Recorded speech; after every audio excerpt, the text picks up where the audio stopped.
friends, welcome back. This is Jenny from Polly's Paper Studio. Thanks for joining me today.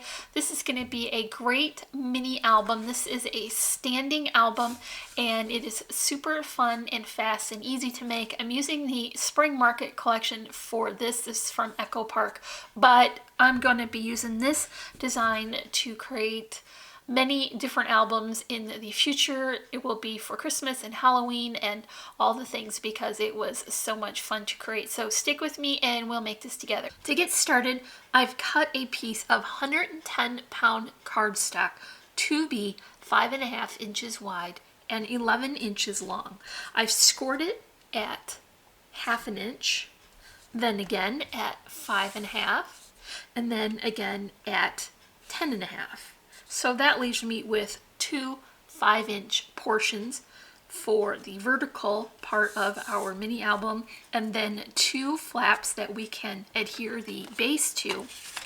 The base comes from the offcut that was created with the larger piece. So this is 5.5 inches and it is 3 inches wide. I'm scoring it at 1.5, so just right in the middle. I've added some double-sided adhesive tape to both of my flaps after I creased those score lines, and I'll begin to assemble the base. So you want the portion that bends to go inside the base. That way you will be able to collapse it and fold it more compactly.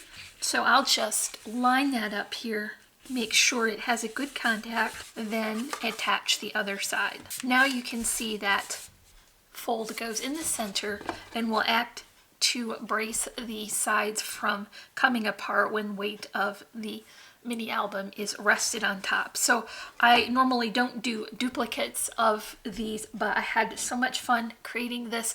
I know I will be making more for Easter or 4th of July or Christmas or Halloween, or because it's Thursday. It was so, I used cover cardstock, which is just even a little bit more sturdy than 110-pound index, but you use whatever thick cardstock that you can get. For the pages, I've cut just from 65-pound cardstock a piece that is 10 inches by 5.5, and then I scored it at 5. So what I'll get is a piece when it's folded that is 5 by 5.5, and I'll show you how I created the template for cutting the holes. So I just laid that piece into the corner of my score tool.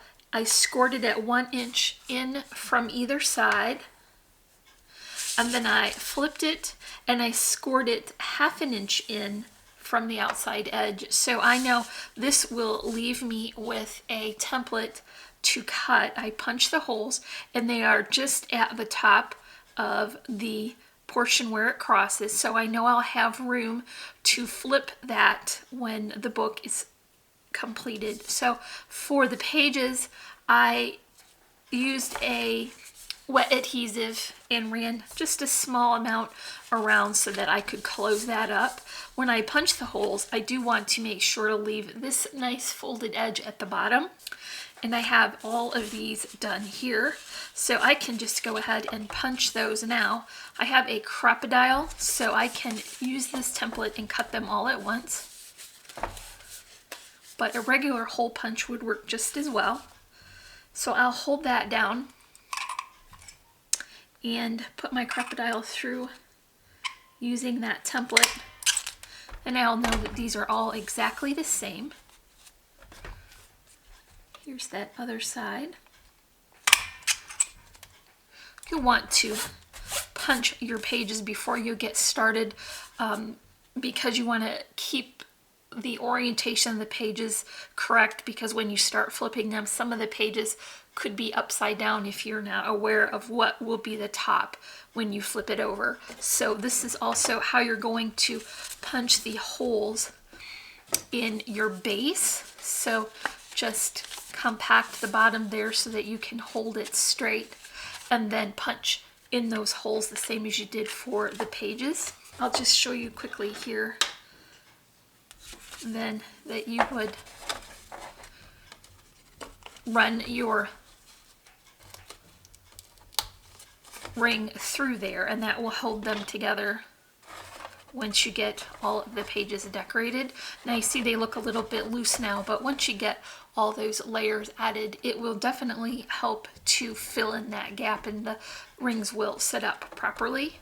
So let's take these off and get working. So I'm using this Spring Market collection. This is from Echo Park. The pattern papers, some of the journal cut aparts, and then also the sticker sheet is a great place to find embellishments for pages that you don't need to add a lot of volume to. I've got my pieces cut here. I wanted to show you that I'm using a green cardstock throughout, so the borders will be consistent. It's going to be the same throughout. And then some of the larger journal cards are so nice because they really cover a lot of ground on these pages, so you can use the images that are there to help you to embellish the page. I think before I begin layering on those, let's give a nice finish to our book base. So I'm just picking this green cardstock.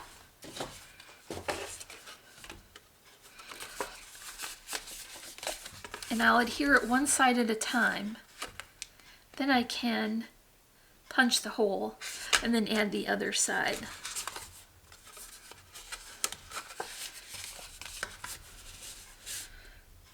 That way, before you start flipping the pages, you'll have a nice finished pattern to look at. Then I can flip it over and add the other side. So you're definitely going to be punching the holes as you go along so that you don't lose them in the layers. Another nice thing about this album is that all of the pages are the same size, so it was pretty easy to cut. The only difference is on the pages where layering was done. So it will look nice now sitting up because it has a good finish edge. Now we can work on the pages. So let's just start on the first one, and I want to remind you that you're not going to be seeing all of these pages at the same time, so they don't necessarily have to be matchy like you would if you had two pages in the same layout.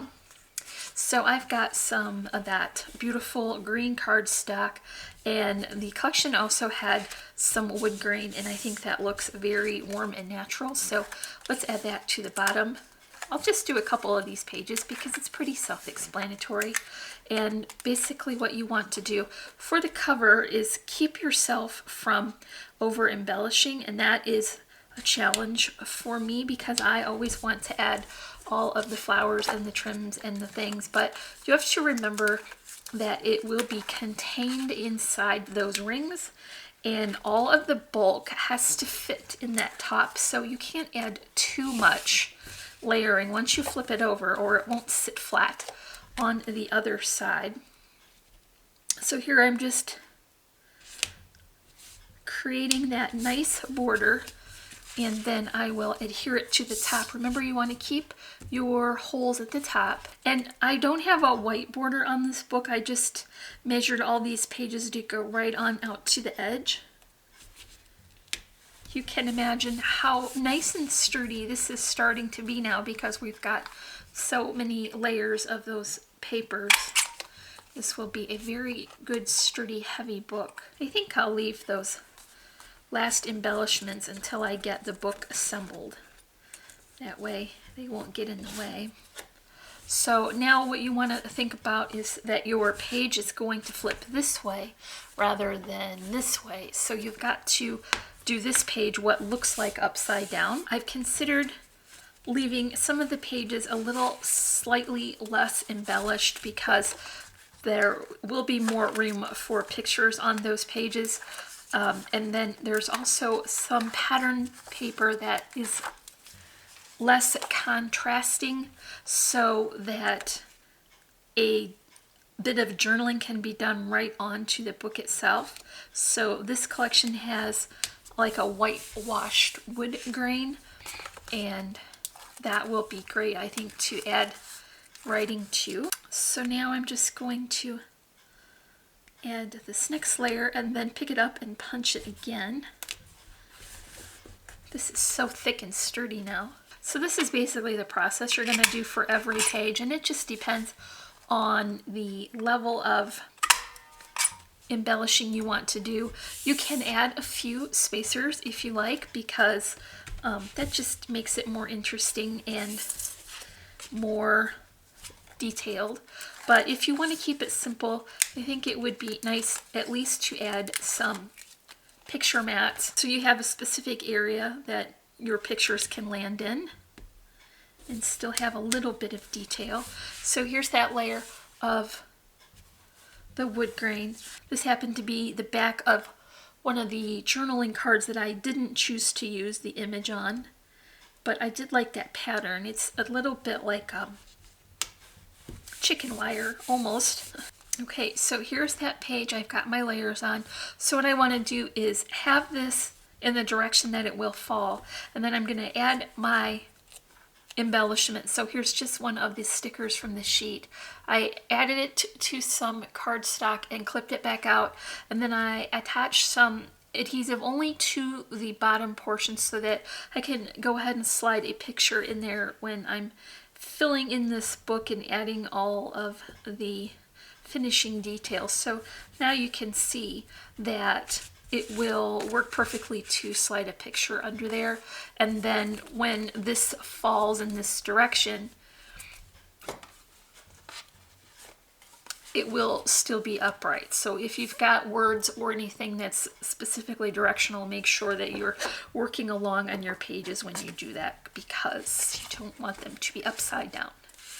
So here's another page. I'm just gonna layer this one and then I'll show you the rest when I get them done. Basically what I want to do is add all of my pages that have foam adhesives or any of that on one side and then not on the other, because that way it'll help it to lay a little bit more flat. This is the pretty botanical page, and I'm just using the B side as an alternate detail on the bottom. I'm just going to stick all this down, same as I did on the first page. Draw in my page here that will be added to the book. Then I will remember which side I need to go up. So obviously you're thinking Christmas and Halloween books or birthday books or back to school books for teacher or any old thing, and this is just really absolutely perfect way to use up a collection or start a new collection. It's just so easy to get these done. They would be great for gifts as well, I think. Make sure you're punching along so that you don't lose your holes. And then here's another of those file folders. I think it's very important to punch before you add your layers also, because you don't want to accidentally wind up adding something and have to punch a hole through it. And if it were a word, that would definitely be disappointing if you had done all that work and then you punched a hole through a word and it wasn't readable. Here's another one of those offcuts from the back side of the journal card. Two of them, I just have it on the tape because I want it to be flat. This will be a great way to add a sentiment to this page. This one is flat as well because I need it to go underneath these boots. I just tore off little pieces of this tape. If you are more comfortable with wet adhesive, then you use that, but I tend to get it all over me and the desk and everything else. So I just like to use this tape. And so let's position that here, and it'll be coming from behind those boots. So I did put those boots on spacers, and I'm just going to put them very sparingly throughout because, like I said, you don't want to add too much volume so that this doesn't lay flat, because those pages have to flip over onto each other. And here are some boots for the bottom. This page is very cute. Okay, I'm just gonna attach the pieces for the next side and then jump back in when we're adding it to the book.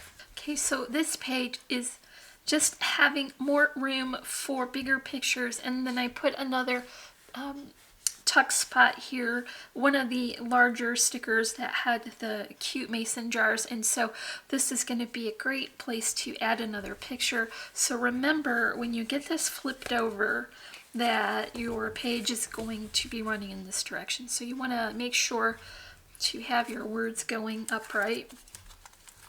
I suppose if you were doing all non-directional paper that it wouldn't be as difficult to keep all of your pieces in the right profile.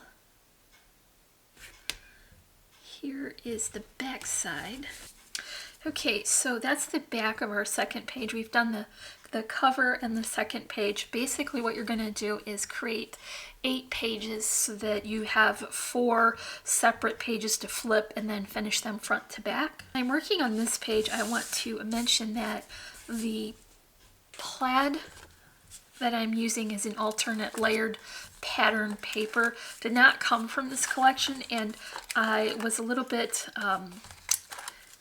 cautious about mixing in another collection, but the only plaid that it had, that check pattern, was on one of the journal cut aparts, and I just really liked it. So I went through my stash and found one that would have a similar color tone and match those leaves. So I thought that would be an appropriate substitution. Now you can stay in collection if you want, or you can go totally rogue and mix and match whatever. I like to do that as well, but because I have this full collection, I just kind of went with all of the patterns that were there, and then I just added this alternate one in. This is a scrap piece, and I want it to look like it went all the way across, and I am going to use every last bit of it up. So I'm just going to hold my page here, and that will help me to keep it at the same level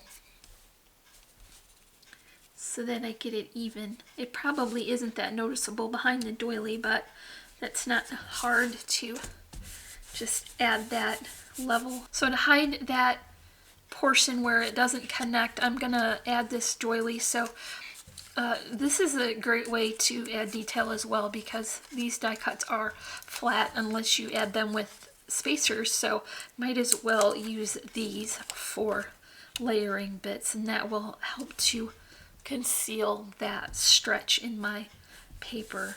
I used a circle die to remove this image, so this was part of a 4x6 journal card. I was a little surprised when I got this collection that it didn't have the 3x4 cards, which I usually like to work with, but I'm just going to cut these 4x6 images so that I can substitute them. And that has a pretty wreath with that wood grain. I'm going to make sure I get that wood grain straight up and down and use that pretty wreath. I've got another pair of boots here and a sentiment. I'm going to go ahead and add this to my page first before I add any of my embellishments to make sure that I'm not putting them where I would have to punch through it. So this is going to be the front side of the page, and the boots will go here at the bottom. Once again, I'm putting those on a spacer, and this is just going to be a nice sentiment for the top. I have to tell myself often that we have to leave room for pictures and journaling, so don't put on as many layers as you'd like to. Sometimes overdo it a little. Keeping these in order. Top, and it's just going to cover most of that page, but because this was a 4x6 card, I'm going to have to add something to the bottom to fill in that spot. And of course, if you're going to do that, you might as well make it a pocket. So I pulled that green plaid out again, and here's my pocket for this. I put a little adhesive around the outside and on the bottom, but I didn't fill in the top because that way I'll be able to slide my tags in. Here's a little bit of that white washed wood grain. That's just gonna be a little accent down the center. Then I cut from mirror cardstock this sweet little doily. This comes from Bo Bunny, and I'm just going to tack it down with a little hot glue. There isn't really enough room there to add the double-sided tape, so I'm just gonna use that hot glue to stick it down. And then I'm gonna top it with one of those stickers again, topped up on foam spacers. That helps to bring that wood grain pattern down to the bottom of the page. So let's cut those holes before we put our tags in to make sure that we don't accidentally punch through them. Now, we've gone through a fair bit of adhesive with the crocodile, so sometimes you want to go in and remove a little bit that could get gummed up in there, but I think it's working okay for now.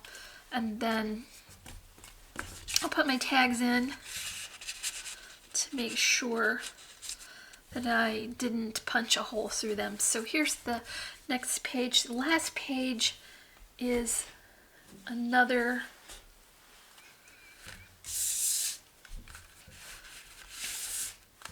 tab top, and it's just going to be the same layering technique all the way throughout.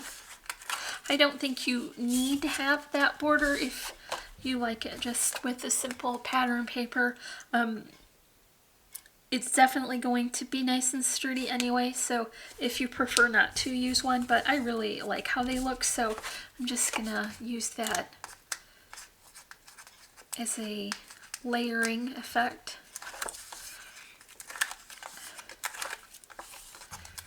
This pattern is cute too with the rain boots on it, but I like this pattern on the back. It's just a very small floral print.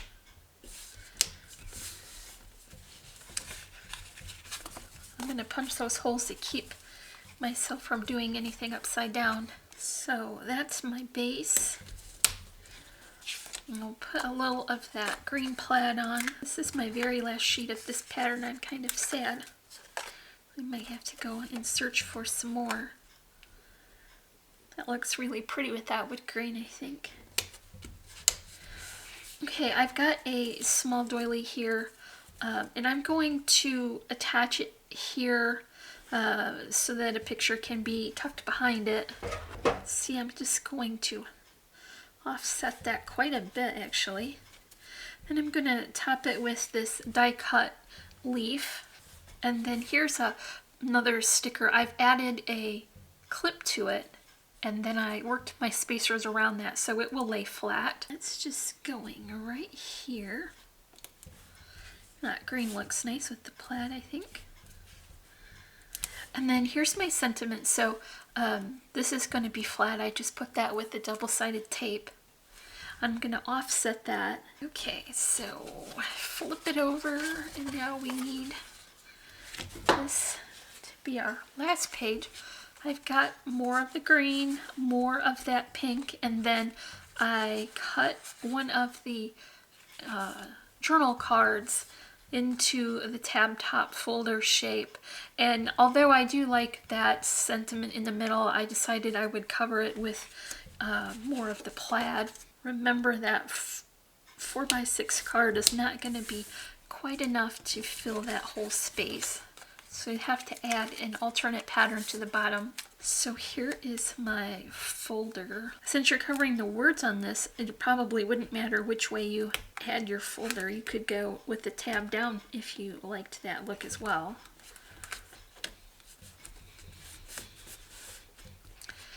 Here's the last set of holes to punch. And then soon we will find out if I got any of this upside down. Hopefully I didn't. Got my sentiment here. I put a clip on it again and worked those spacers around so that it will lay flat. And then this last tiny little sentiment will fit into the tab top. So let's use that. And that coordinates really nicely with that background paper. Okay, so that's the last page.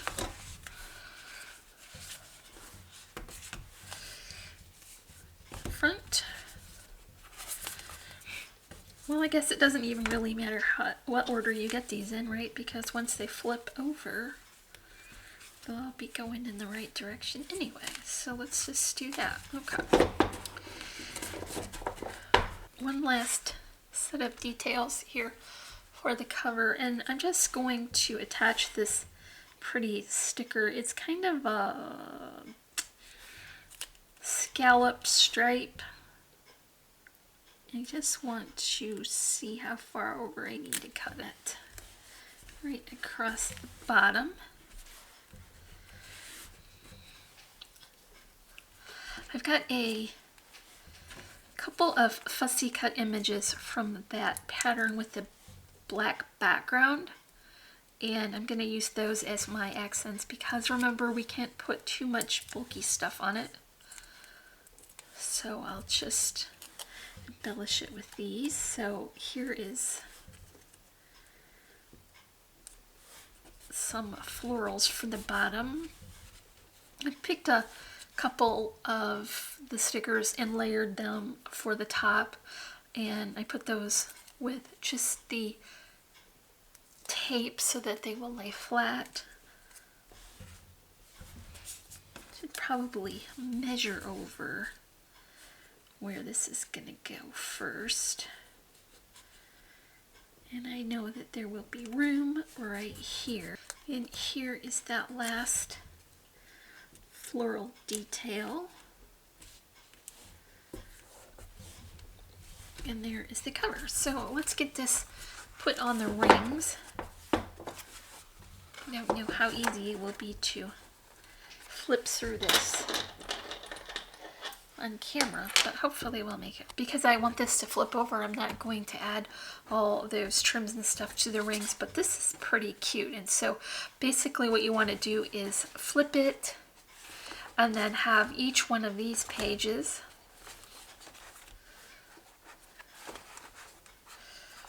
and then you can do it this way as well, and then everything is facing in the right direction, thankfully.